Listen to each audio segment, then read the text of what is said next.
Well, hey, y'all. Welcome to Star Trek Stories. It's been a long road and time, but our time is finally near. Yes, I am your creator and host, Jaron Hatch. I'm just going to give you guys a spoiler right now. I'm sure you already have some idea of what we're about to get into. I'm just going to say right now, there's, spoiler alert, there's going to be a lot of references to the Enterprise theme for the next few episodes. it's going to be multiple times an episode, just to give you a real preview of what's to come. Yes, welcome to the show, everyone. When last we all met, we didn't actually watch Star Trek here on Star Trek Stories. We were here for Nerd Movie 6, Interstellar. Yeah, Interstellar. If you're new to the podcast, when we're in between our little chunks of Star Trek episodes, we just kind of like to watch little non-Star Trek movies. We call them nerd movies. We've watched a few of them so far. We just watched Interstellar, and we've also watched Star Wars. We've watched The Batman. We've watched Jaws. We've watched Mad Max Fury Road, and we've watched Blade Runner. So if any of those interest you, please go check them out. We had a fun time with all of those. Yeah, we had a good little group for Interstellar that we just watched. Our friend and resident superfan, Ananda, returned to the show to share her love for that movie. We also had her husband, Ben, on for the first time, as well as our new friend, True, who was a newbie and blown away. Always love converting people to new things. We had an astronomically good time with that one. And Nerd Movie 6 was also the last episode with my sibling Oren on as co-host. Oh no. Yes, they were my co-hosts for the last chunk of Star Trek episodes we did. We recently finished a 17-episode look at Voyager, specifically the early seasons and how they tried to set themselves apart from the other shows. While also like trying to be the successor show to The Next Generation. If you haven't checked those out, Interstellar, definitely do. Oren is always a good time. Voyager, not so much. Voyager is much more a mixed bag, but Oren is always a good time. So it ends up being a good time, if a somewhat frustrating time on Star Trek Voyager. So what does that mean for what's coming next? Well, I will tell you what that means. It means that for this next chunk of episodes, we are going to have another new co-host on. But who could it be? Well, I'll tell you who it could be. Joining me on the big green couch for this next batch of Star Trek episodes, a close friend and a former member of the Old Boys House. We have with me the very lovely Marc Nielson, everyone. Yeah! I can be the podcast host you want, but not the one you need. 'Cause I'm gonna sing the Enterprise theme song every time we fucking meet. Meow, meow, meow. Meow. Yeah, when I said that we are going to be referencing and making fun of the theme song for this next little bit, what I meant to say was that Marc is going to be. Probably to an annoying extent. It's probably the best thing about Enterprise, I would have to say. Let's get to commercial. No, it's not, Marc. No, it's not. It's not the best part of the show. It's literally what killed it. It's what killed the show. It's what killed the show. It's what killed Even if you like it, it killed it. No! What are you doing? I am, of course, being facetious. Somewhat. I know you're a little more positive on it than some other people are. I mean, you cannot deny its staying power. It is an earworm. It's not great. But my God, it lodges itself in there and just like... Well, you know, that's like saying that, like, that's like the Little Drummer Boy. Like, no one likes that song. But it's in everyone. And every time you're hearing the song at Christmas, you can't help but go... I hate this song. I hate this song. That fucking little drummer boy. No, I mean, you make a good point. So it's staying power, yes, just not good staying power. No. Cockroaches are still here. Cockroaches, Lyme disease. Still going strong. We still haven't beat cancer. Going strong. Oh boy. Going strong. Marc, you've already been on for several episodes. Yes. Not as co-host. No. Longtime listeners will definitely know who you are. If you're kind of new to the show, Marc's been on for several episodes so far. You first came on for our initial batch of classic Trek episodes. You came on for a private little war. I did. The Mugatu episode. Mugatu, that's right. And I think they had just done like the Mugatu joke on like Lower Decks. Lower Decks or something. So yeah, that was great to like have that correlation happen at the same time. Hell yeah. My God, we were like, this is so good, but this is so horrible.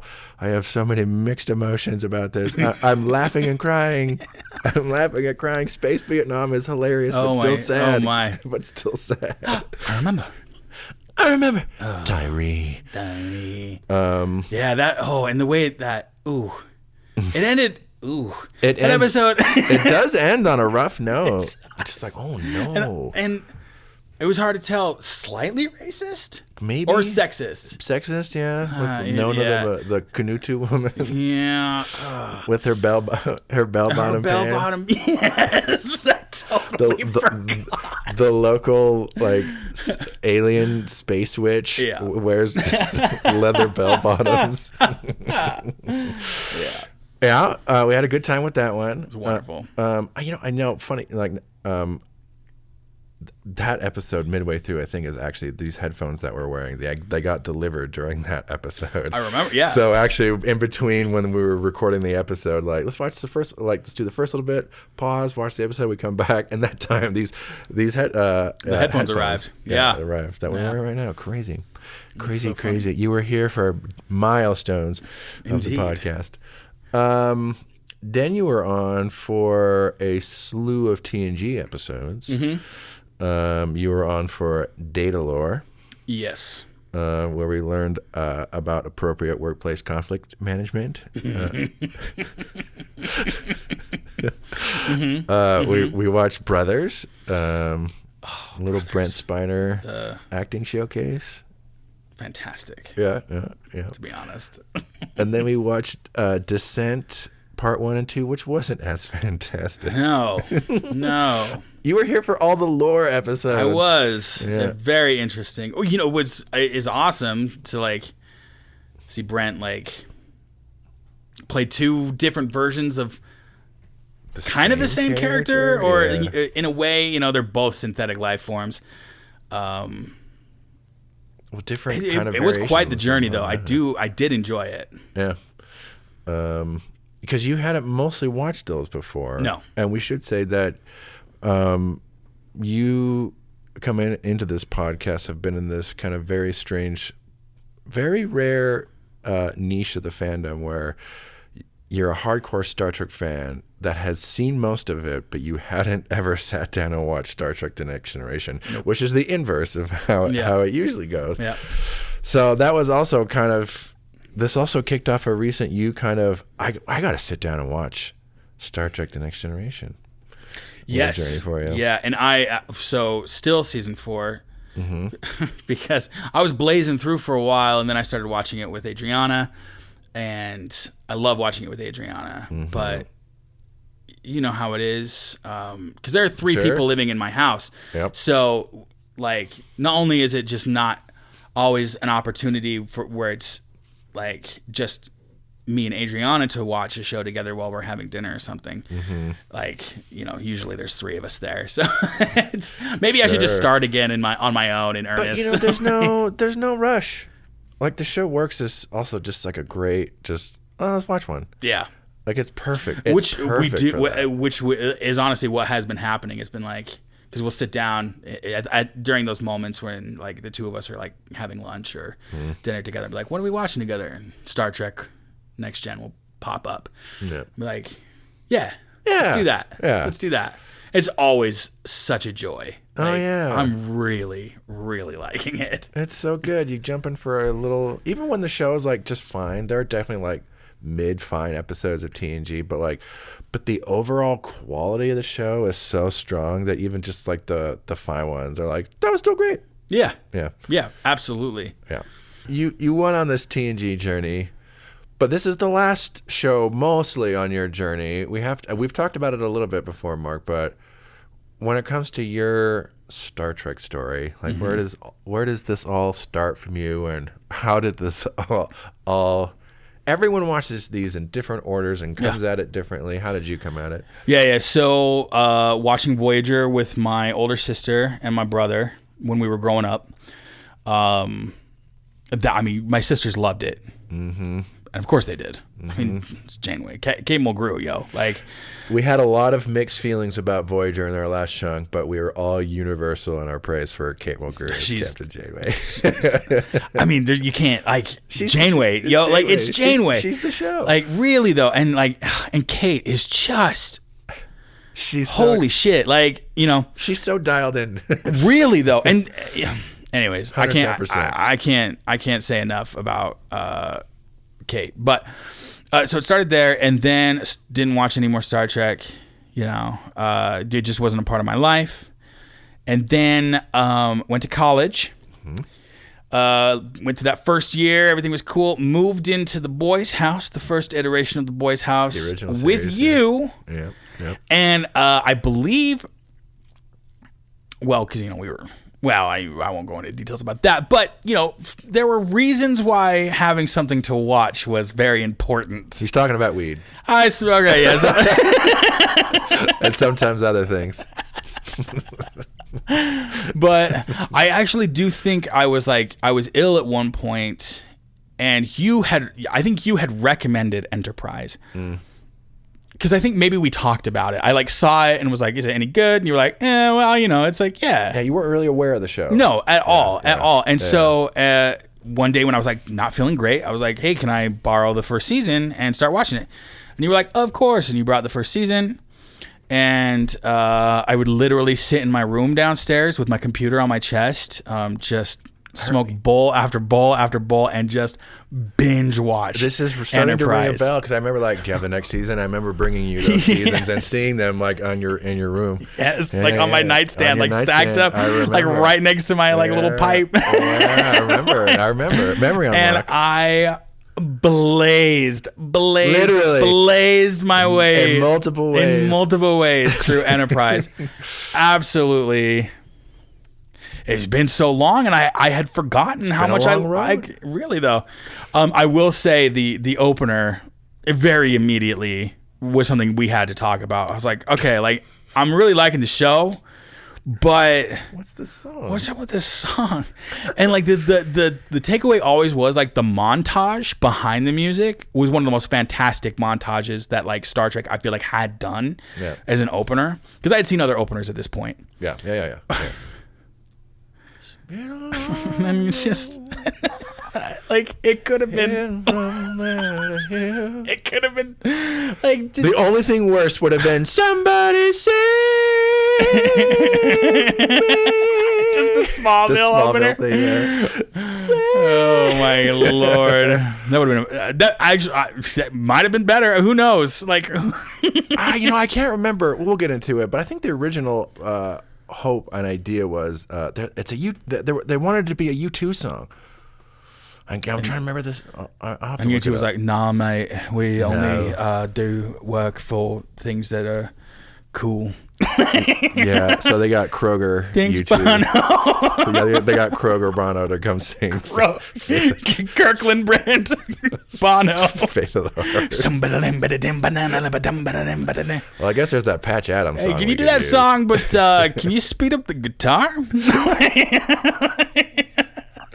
Bam, bam, bam, bam, bam, I think you were watching Enterprise season 3, because sometimes you would bring them upstairs and we would kind of watch them as roommates. Yeah. Do you remember this would have been the year when we did the whole fireworks stand? which was a disaster. But My God. We ran a fireworks stand for 4th of July. That literally a lifetime ago. A lifetime ago. It's crazy. And there was like a couple nights where we would spend the night in that creepy ass part of town. Yep. Guarding the fireworks with our lives. And we had the pallet.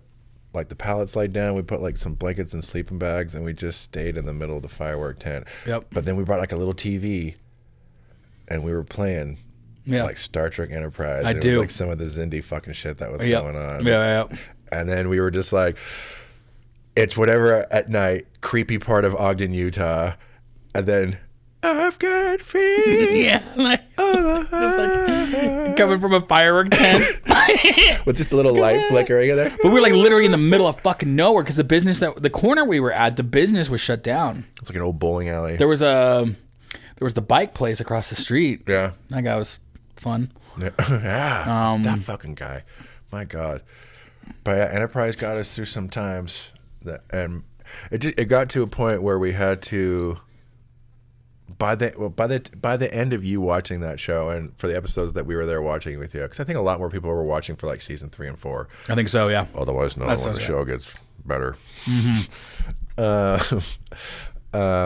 We were making full on productions of that opening theme song. Like we were so dialed in, and like people just knew when they needed to be the I've got like the chorus in the back. Like we were just dialed in with that. Someone was singing shit. lead. Somebody was like, okay, I'm back up this time. Someone was playing up on trying to harmonize. Aaron would try to harmonize sometimes on it.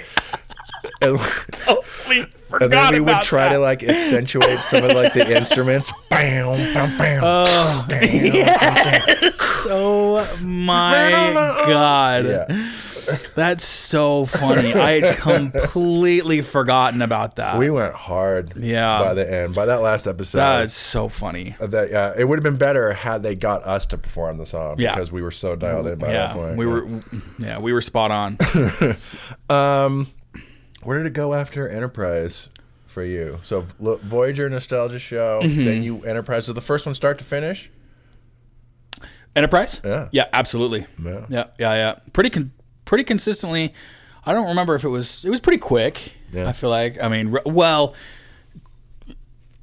because we didn't have all of the seasons, I think, at the house.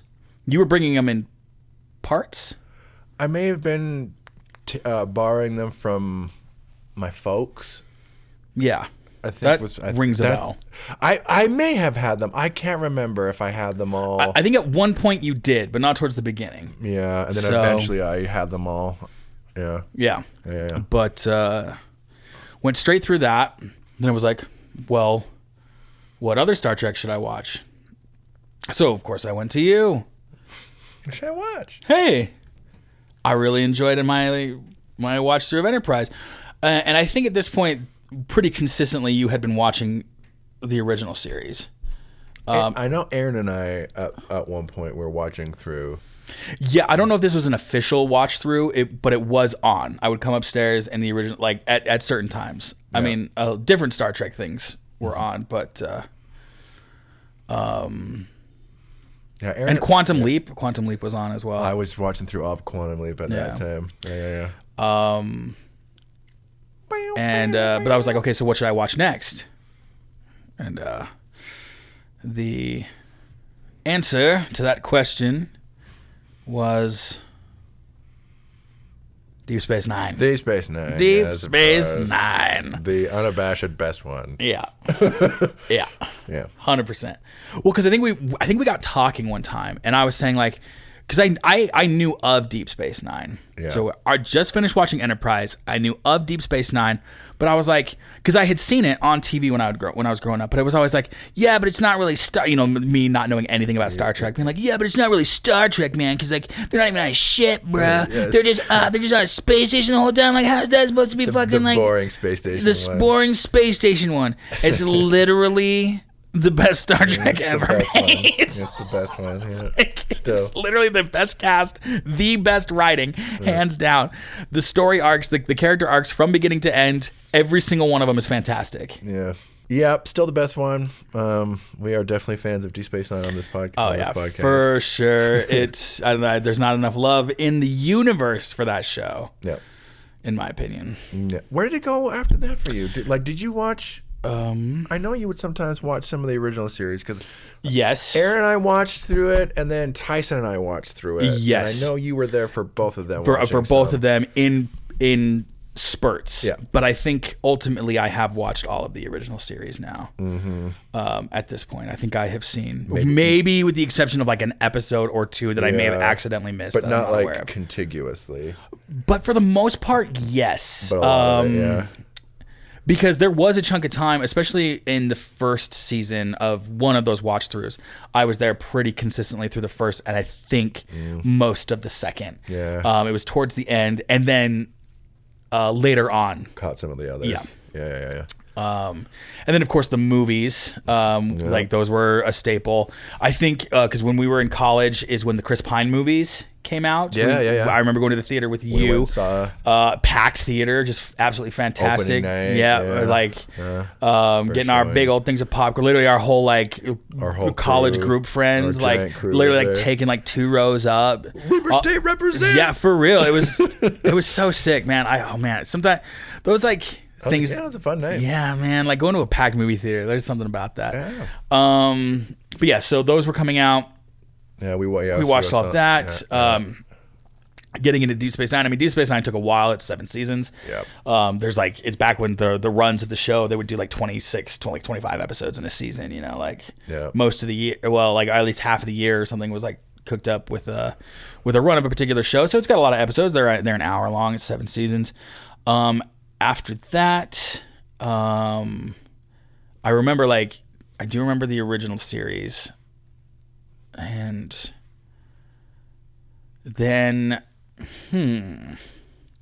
my guess is you probably would have seen the occasional Next Gen episode because Tyson and I were watching it for a chunk of time. And for sure. The Next Generation. I had seen there are episodes, and even in my watch through of it now, there are episodes that will come to that I'm like, oh yeah, I have seen this one before, and that was from that experience. And then it's just been consuming it as it comes out, really at this point. The modern stuff. Yeah. Yeah.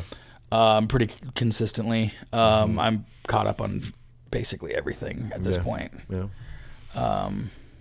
Yeah. Just not TNG, but still working through. Not TNG. So it's so fun. But the new ones, they look so good. They're so sparkly, and they just.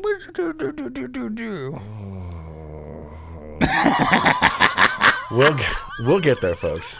We're not there yet. But we'll get there. I wish for the viewers who can't, or the listeners who can't see because we don't have any cameras on us, a little bit of Jaron's soul died. I watched it, have it in real time, a little less spark in his eyes, a little light gone from his soul. I am so sorry. That was my fault, buddy. I was just joking around. Just please. Where's douche?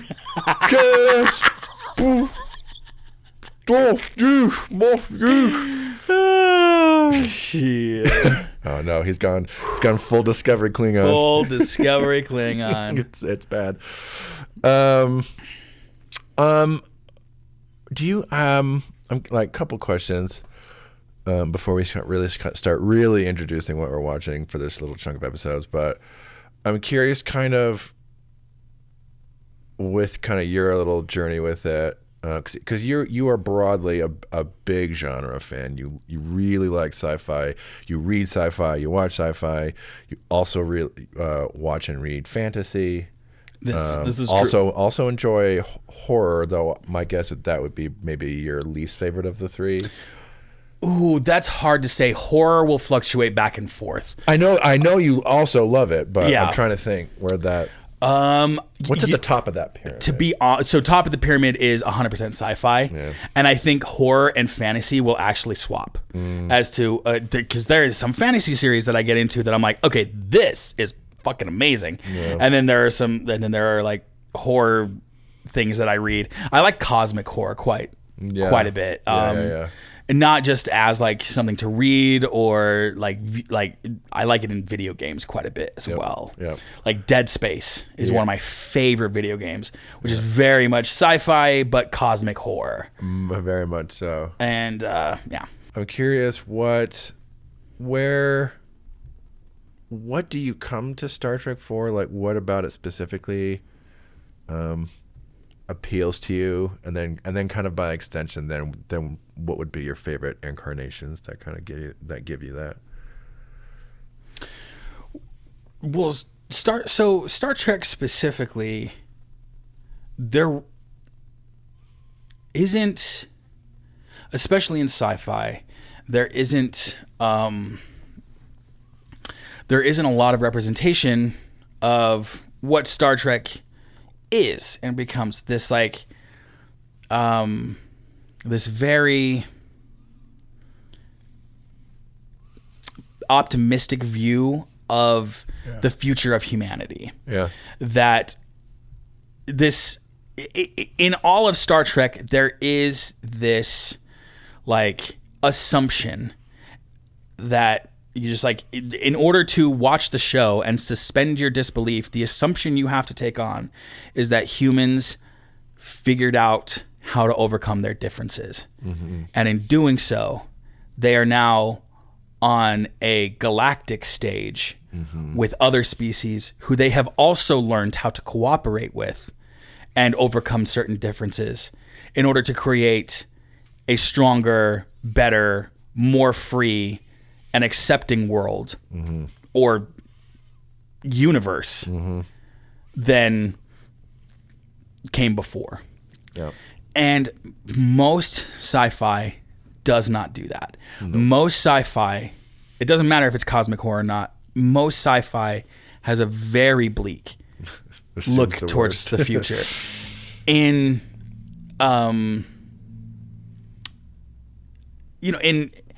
so many different ways, whether it's like AI, sure, or aliens are here to wipe us out, yep, or we wipe ourselves out, yep, or through disease or whatever. So when you have this look at the future where it's like we are capable of more, and we hold ourselves to that standard, there is no stopping what we can go out and what we can do and what we can learn. And that's amazing. And obviously like the Orville, for example, sure, is a love letter to that exact idea of Star Trek. Like that. And I think that's a big reason why I think people love this show, is like, because there are bleak things that happen in it, sure, but it's still hopeful. Yep. In a lot of ways. And yeah, because of that, it's as much as I do love sci-fi, and there's a lot of sci-fi that I love, Star Trek is up there and my top 3 of best sci-fi franchises of all time. I mean, I don't think it'll ever leave that position. It doesn't. Yeah, it's still going. It doesn't seem like it's gonna. I'm not the only one who feels that way. Yeah. No. In fact, yours truly, doing a podcast about Star Trek. Wait, this podcast is about Star Trek? What? I thought it was about me. Then I'm curious. Then, like, say if Deep Space Nine's your favorite, or at least the best, is it your favorite? No, my favorite is Lower Decks. Okay, so on that note, then what makes like Lower Decks the best one? Well, Lower Decks, and like, okay, caveat, Deep Space Nine is my favorite live action. Okay. But of the entire Star Trek IP, all of it combined, you're taking it all into consideration, my favorite is Lower Decks. Which I know it's one of the newest, but a franchise that can look at itself and make fun of itself, while also still having that same sense of adventure and like togetherness and like being the best version that you can be of yourself and of as a species together, not even just a species together, but as a community together. It's still like all of that heart still remains like at the core of Lower Decks, and yet there's so many good jokes that are just mined from that, that like, and the self-awareness to like poke fun of themselves. It's absolute. And in a lot of ways, I feel like in some ways it's a better way to get that message across. I'm a huge like believer in comedy as a way to get through to people. It's something like I've always used my whole life. It's how I interact with people. I love making people laugh. I love laughing with people. So, as soon as they make a show that funny, there's no way. I mean, they did a crossover episode with Pike's show. My gosh. Strange New Worlds. Strange New Worlds. Oh, yeah. And one of the best episodes. It's literally one of the best episodes. I loved it so much.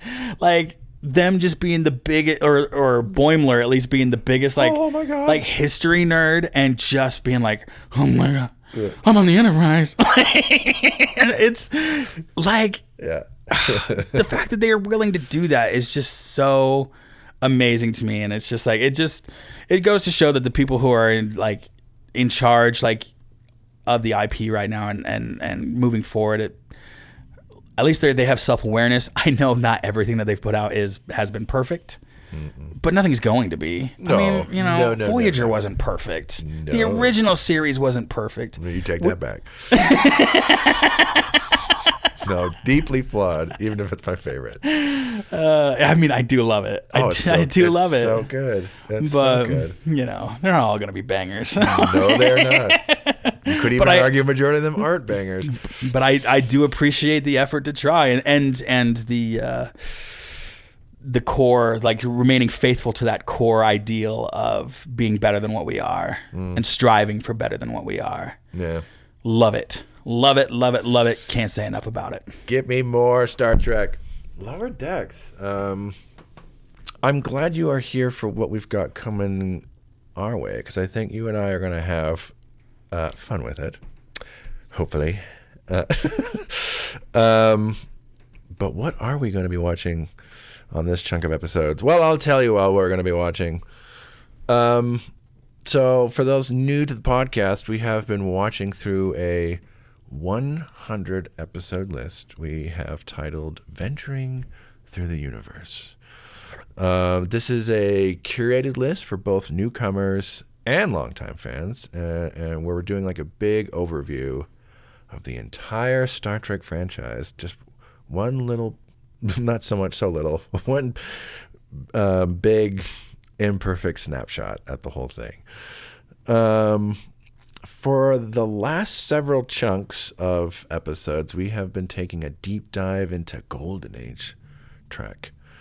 Golden Age Trek is that magical time when there was constant Star Trek on from 1987 through 2005, and it spans hundreds and hundreds and hundreds of episodes, as well as a few movies. It still takes up the lion's share of of the entire franchise, this whole giant era of the show. And part of our thesis for this whole era of Star Trek, Golden Age Trek, and the franchise as a whole is that the first show from this era, TNG, this is the show around which all others revolve. This is the Star Trek show, the linchpin of the entire franchise, if you will.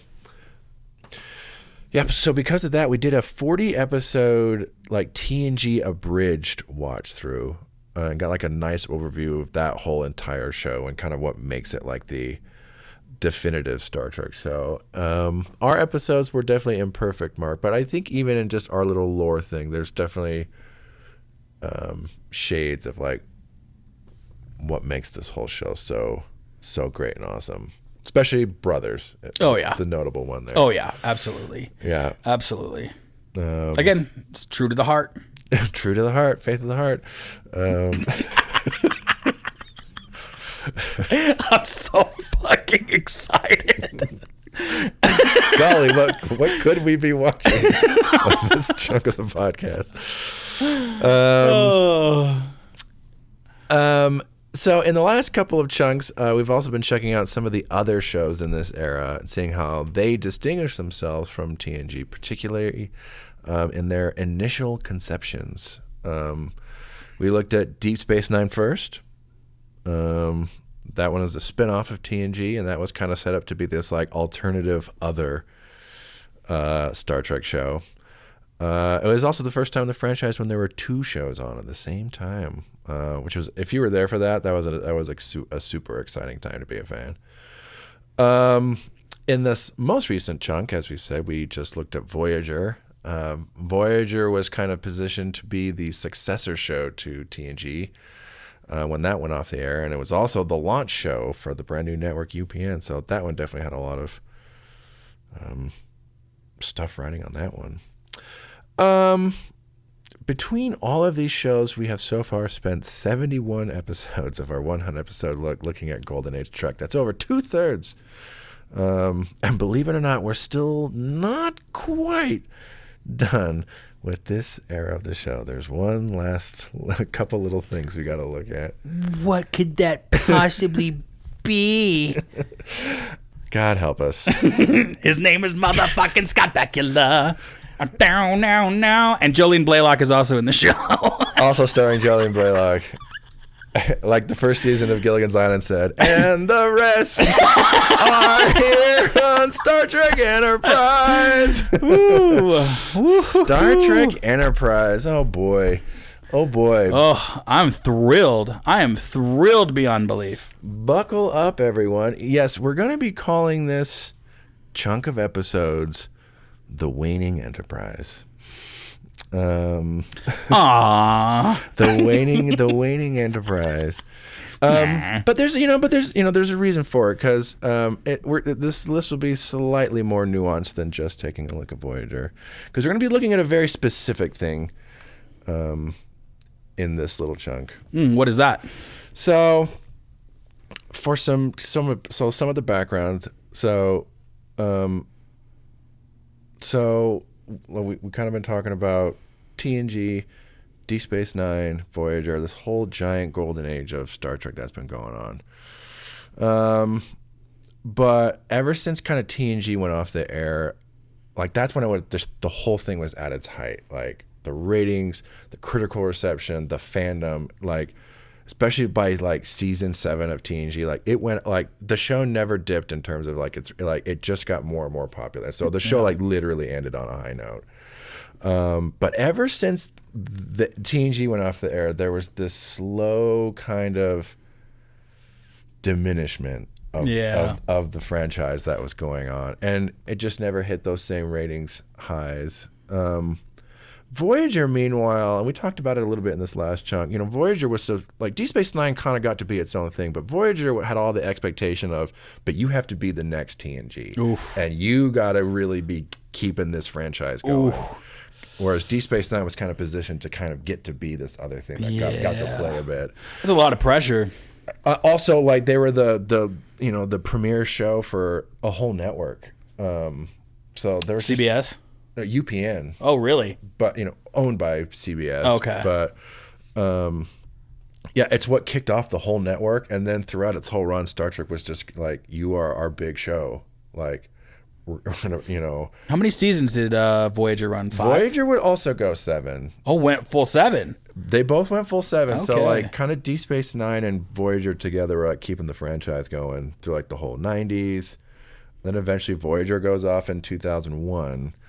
But at this point, the ratings were definitely much lower. Yes, like by the last few seasons of Voyager, everyone knew that's like, yeah, okay, we gotta do something to shake things up, because if it keeps on this trajectory, then we're in real trouble. Yeah. So this whole kind of the golden age is still going, but you can tell, like, okay, but like, can we keep it going? Can we keep this whole thing going? Rick Berman knew that this next series, he knew, like, whatever we do, we have to shake things up. It's got to feel fresh, and it's got to feel modern. Whatever, like, but we got to keep that legacy going. So let's set it in the past.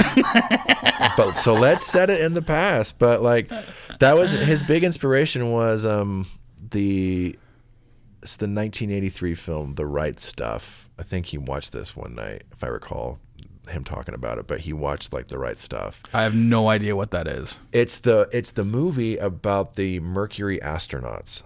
Like, Oh, okay. Yeah, it's a classic film. Oh. Like a historical kind of a fiction, and it's about those first American astronauts and how they're like, God, we don't know what the fuck we're doing, but here we go. Being the first person who says yes to like having a like 10,000 pounds of rocket fuel strapped to the back of you. Yeah. Like, sure, I guess. Shrug. Here we go. Here we go. So yeah, and it's a classic film. Goddamn American hero. Now that's a goddamn American hero. Any man who's willing to have that much rocket fuel just strapped to the back of him. There is a chance this might not work. Just gonna be straightforward. Do you know what the percentages are? Let's not go into details. This is unprecedented. Oh, Lord. New numbers. Yeah. So he's like, we should make this the show, but like the right stuff for Star Trek. And I'm like, I think that's a great concept though. Yeah. It's like, yeah, I don't hate it. It's new territory. I'm like, yeah, because even the original show, it's still, everything feels, even though they're like out there and it feels pioneering, but it does also feel like, but they have fleshed this out. This is all real. There's Starfleet. The ships are powerful. They're not getting like punched through instantaneously. They are solving problems. They have the knowledge to overcome certain things. Like the universal translator is literally the most busted piece of technology you could possibly have. Even though it's kind of out there in the Wild West, but it's like these are people who know what they're doing and are professionals. Like this is a seasoned crew and fleet. Yeah. So they're like, okay, well, what if we do this kind of right stuff in space, and it was a really involved concept, and I'm like, oh man, what could have been, because that's not exactly what we get with this show. And again, it's the studio coming in. It's like, no, it needs to be TNG again, but it's like, but it needs to be. They were on the same page of like, yeah, it needs to be modern and fresh, but it needs to be in TNG, but it needs to be younger, it needs to be sexier, but it needs to be TNG. And I don't know, maybe we could, sometimes get like boy bands to be like guest stars in the lounge or something. This is kind of what the studio, like TNG, but younger, hotter with boy bands sometimes. Fly, fly, fly. Fly, fly, fly. Love it. This is not what Rick Berman and Brandon Braga had in mind. They're boy, we want to do this prequel thing, and studio's like, oh, you can't do that. Ugh, so dumb. So they kind of had to like really pare it down and make compromises. So they're like, okay, you need to get the ship launched in the first episode, and it still needs to be kind of like TNG. And it's like, okay. So you want something new and fresh, but you want it to be the exact same as it's always been. Well, it's new and fresh because it's like Jolene Blaylock's gonna be in it, and then she's gonna be like, you'll get this handsome Texan-looking motherfucker, and they'll be in their underwear a lot. Thank you, studio execs. Your ideas are genius. You've just made another hit, haven't you? Good for you. Oh my God. Wild. Love it. Yeah, so that's what we're going to be getting. This is kind of, I will say though, once they kind of like, here's what the show is going to be, all of the people working on the show, you can tell there's a lot of passion on this. Oh yeah. Everyone wanted to get it. They still wanted this to get it right. And there's a lot. The sets are going to look different. And it's fun because I'm like, some of these people have been on since like the first season of Next Gen or whatever, like some of the production people. And then like, it's kind of a fun full circle. It's like, okay, we're gonna do Star Trek, but 100 years in the future, and now some of these people are like, okay, we're gonna do Star Trek, but 100 years in the past from the original show. So it's like, I'm like, I think it's a great way to start fresh, but like keep the idea going. We did 100 years in the future. You saw that. Here's 100 years in the past where it all began. I'm like. So even if it's going to be like a pared down version, like there's still, it's still a fun, exciting concept. Like they could still do it though. You can still make this work. And there was a lot of energy and passion to get it right. I mean, and again, I loved it. Yeah. I loved it. You did. I did. You did. I loved it. Lots of people love this one. I mean, it's not perfect. Nope. But like Star Trek never is. Nope. Ever. Nope. Most certainly not. Yeah, I am excited to watch this. Spoiler alert, like with Voyager, this is not my favorite Star Trek show. It's kind of, they occupy very similar positions for me.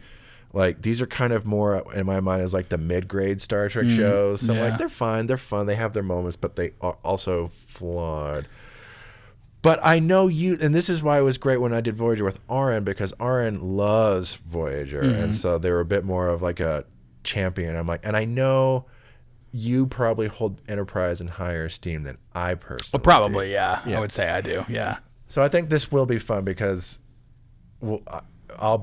I know you also share a lot of the same criticisms. Yeah, oh yeah, for sure. But I don't think they affect your enjoyment as much as it affects mine. No, definitely not. And specifically what we're going to be looking at, and this will be interesting. We haven't quite done this, but this is going to be a little punch of Enterprise. We're going to watch specifically the first 5 episodes of Enterprise. It's like real early days, and specifically looking at we get one shot to really bring him in right at the beginning, shake things up with this fresh, new, exciting Star Trek show. Because if you don't get them in early, you're going to be having problems the whole rest of the show, if there is a rest of the show. Well, I hope this doesn't awaken something within me. Oh, no. May have to do a rewatch of Enterprise. I got to watch more of this show. So, yeah, we're going to be watching the first 5. Do they pull it off? Do they get people reinterested and do they reignite our interest? I'm actually so excited about that because like it's been so long since I've watched it. I don't even really remember. Like the first few. I do remember like certain episodes from like the 3rd and 4th season. Yeah. Yeah. So yeah, I'm thrilled. That's gonna be exciting. This is going to be like the shortest list in our podcast. Enterprise ends up again, spoiler alert, it ends up not having as big an impact on the franchise as they hoped it would. So we aren't as doing as many with this one as with some of the others. But this is going to not just be a 5-episode list. This is actually going to be a 6-episode list because there is one other thing we're going to be watching on this list, not just Enterprise. Because there is one other series from this whole golden age, but before we wrap it up, that we haven't delved into. We're going to be looking at their attempts with Enterprise to shake things up on the small screen, but we are also going to be looking at their attempts to shake up the Star Trek franchise on the big screen. We have watched one Star Trek movie. We did watch one movie from the original run of classic films with the original crew. Their whole film franchise, they did 6 films, generally were well received. People love those classic 6 Star Trek films. So the original crew did have a successful run of films, and they wrapped that up in 1991. Next Generation was still going on, but the thought and prayer was like, well, if we're wrapping Next Generation up in the next few years, maybe they could also carry the movie torch when they're done. We let some of these other shows go. So, yes, they do create a small series of Star Trek The Next Generation films during this whole time that are basically running while Deep Space Nine is going, Voyager is going, Enterprise, every few years while these shows were keeping things alive on the TV. Every once in a while you'd get like a TNG movie in the theaters. There's something kind of thrilling about that. The Next Generation movies? Yeah. In a way. They're different than the original movies. Like, the original movies are much more kind of conceptually and thematically cohesive. Like, the movies are set, like, they don't start making the movies until, like, 10 years after the show ends. So, like, the movies are specifically about these, like, the original crew, but years later when they're all like living legends and growing older, and that's what kind of all those movies are about. Like, what happens when these space legends grow older. Like Kirk's an admiral at one point. Yeah. So some of them are retired. Like They have to like steal the ship. Because they're like, no, you're not a captain anymore. You're an admiral. And it's like, yeah, but I'm still an awesome badass. Like, I'm gonna take you to the Enterprise anyway. More space adventures, midlife crisis. but also like made for some good shit. But it made for some good stuff. I mean, even Star Trek 4, like, oh my god, yes, still love it all day, every day. So funny. Well, the one we watched was Star Trek: The Motion Picture, which is not that's the first one, yeah, the fan favorite, but we were all like, this is great, and the movie that movie specifically leans onto like it's years later and they're all in different places and they got to kind of figure out how to make it work, and that's kind of running through all those movies. Yeah. The next gen movies are a little different because they're like the first one came out months after the show ended. It's just to continue. It's just where we left off where the show was. It's just like the continuing ventures of this crew. So it just there's a more episodic feeling to these films than the original one, where they kind of feel like we're checking back in with the crew because they're still out there doing missions, and we're just gonna kind of check in on them every now and then. It's kind of what these movies feel more like, for better or worse, is kind of what they are. Yeah, like chronologically, not still part of the same mission. Same thing. You don't even necessarily need to watch them all in order because like they all kind of are just their own little Star Trek Next Gen movie, whereas like there's much more of like an arc with like the original crew movies and everything. It's like, even though they're all still their own kind of thing, but it's like, but there are things carrying over from the films into the next one, right? Where this one is kind of more like, now here's this. It's like big episodes of the week is kind of what these, which is kind of what the show was famous for. So it kind of also makes sense that they would do that. But that it kind of leads to mixed results. Yeah, I mean, there's certain things about it won't automatically translate to film. No, like if you're, and it feels like all these movies they're trying to figure it out. It's kind of more so than the other one. So what movie are we watching? We are gonna actually keep this a secret until we actually get there. I'm sure some of you might have an idea of what Next Generation movie. It ties in with our theme of we got to reinvigorate the franchise. Like we got to make sure we got to get the TV shows back on track, and we got to get the movies back on track. This is kind of our overarching theme. So some of you might guess what movie that might be, but we will keep it a secret, especially for you newbies. Ooh, super secret, huh? So yes, we're going to be watching the first 5 episodes of Enterprise, and then we're going to cap it off with a next gen film, and we're going to look at fantastic. Do they successfully reinvigorate the golden age of Star Trek? Absolutely. Love it. Love it. Oh my God. TNG and Enterprise. One last hurrah for the golden age. I'm excited to do this with you, Mark, though. I think we are going to have things to talk about with what we're watching on this list. I'm so excited. I can't even tell you. I'm thrilled. I just want to watch them right now. Let's just do it right now. But we have to wait for guests. Get the guest. Yeah, speaking of which, just so for next time, we are going to be, appropriate enough, we're going to be kicking off this whole little chunk with the feature-length Enterprise premiere, Broken Bow, which always sounds like a mid-90s B-grade action movie like Con Air or something. Every time I think of Broken Bow, I'm like, is Nick Cage in that? Yeah, it's like the cover of the VHS is like some dude's like torso half up. He doesn't have sleeves. He's like sweaty and kind of got like dirt on him.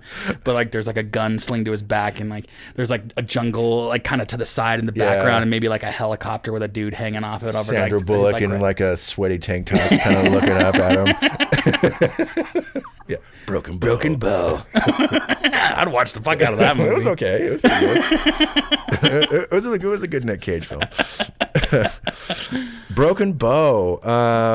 Yeah, we've been watching all these little premiere episodes. So Broken Bow. I am excited to watch this one with you because again, this is going to be the ultimate like.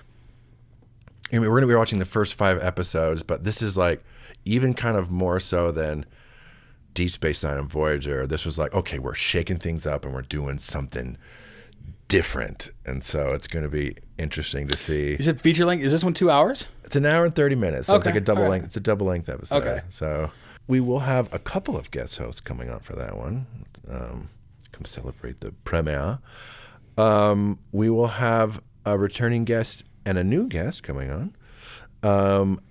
Coming back to the show all the way from way back when we actually watched Star Wars for Nerd Movies 1. Michael Gibson is going to be back on the show with us. He has not been on for any Star Trek. He's been a guest on a Star Trek podcast to come talk about Star Wars. I mean, I almost hate to ruin that kind of reputation. I know. Yeah, we're so pure. We're so pure. No, Michael Gibson, he's going to be coming to watch the first episode of Enterprise with us. This will be fun. He has not seen this. He has only seen the Chris Pine film, so he will definitely have a pretty fresh... If we're trying to get because they're trying to get new people, like they're also trying to create a new starting point for new fans to jump into, so we can kind of probe. We'll definitely be like fans revisiting it, but he's going to be a bit fresh. We will also be having a new guest on who was also a newbie to most of Star Trek. So we're going to get some fresh perspectives. Exciting. On the first episode of Enterprise. Episode uno, according to the Star Trek timeline, if that's how you prefer to watch your Star Trek. If you're looking at it chronologically. This comes first. Yeah. Before anything else in Star Trek. So this is kind of a weird new episode 1. We will see if it lives up to what it needs to be as episode 1. Can you do it? Scott Bakula. Oh my God, we're gonna be getting into Scott Bakula times 2, everyone. Buckle up. Scott Bakula is a favorite just person of the Boys House in general. We've been Scott Bakula fans for a long time. Stands. Yeah. For Scott Bakula. We always just dreamed that he was our next door neighbor that we were playing pranks on. Like we just wanted to be friends with Scott Bakula. Just to hang out with him. Just have him be part of the crew. Yeah. He just seemed, I don't know why, he just seemed like he would always fit in. Did I hear the quantum leap thing being played? Who wants popcorn? Oh, I love this one. Hey, Scott. It's a favorite. Scott! Who wants kettle corn? Oh, boys. Scott, you make the best kettle corn, Scott. Oh my God. Yeah, he'd just always come in and say, oh boys. Yeah. Oh boy. Oh boy. Oh boy. Yeah, Scott Bakula, the goddamn theme. Sexy prequel Star Trek crap. The whole underwear fixation. Oh, there's gonna be 100% more underwear in this chunk of the podcast. For real. My God. For better or worse, who can say? I mean, it's Julian Blaylock, so I mean, some of it's good. And, oh man, who's the actor who plays Trip? I always forget his name. Connor Trinneer. Yeah. I mean, he handsome. I'll admit it.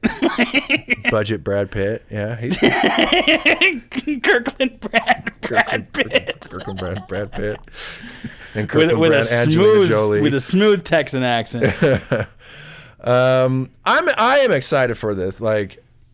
TNG movie wackiness and first 5 episodes of Enterprise wackiness, like wacky stuff dead ahead. I'm thrilled. All right, y'all. I think we'll wrap it up there. Next week, Broken Bow, couple new guests, and Marc Nielson. Yeah, Marc. It's been a long road. I can be the podcast host you want, but not the one you need. I'm like a reverse Batman now, like a Batman without the B. Adman. I don't know. I don't know why. Much like the Star Trek franchise ratings at this time. Star Trek Stories ratings then began to plummet. This was not the reinvigoration of the Star2 Stories podcast it needed to be. Before you came on and hosted, Mark, we had 15 listeners. Now we've got 5.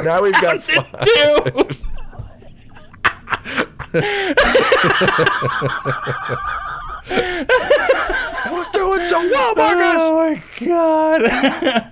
It needs to be like Shit. it needs to be like the last chunk of the podcast, but this it needs to be the same but different. Yeah. We need to get 4 more viewers than we had last time. We just couldn't get there. We just couldn't get there. All right, everyone. We will see you all next time. Bye.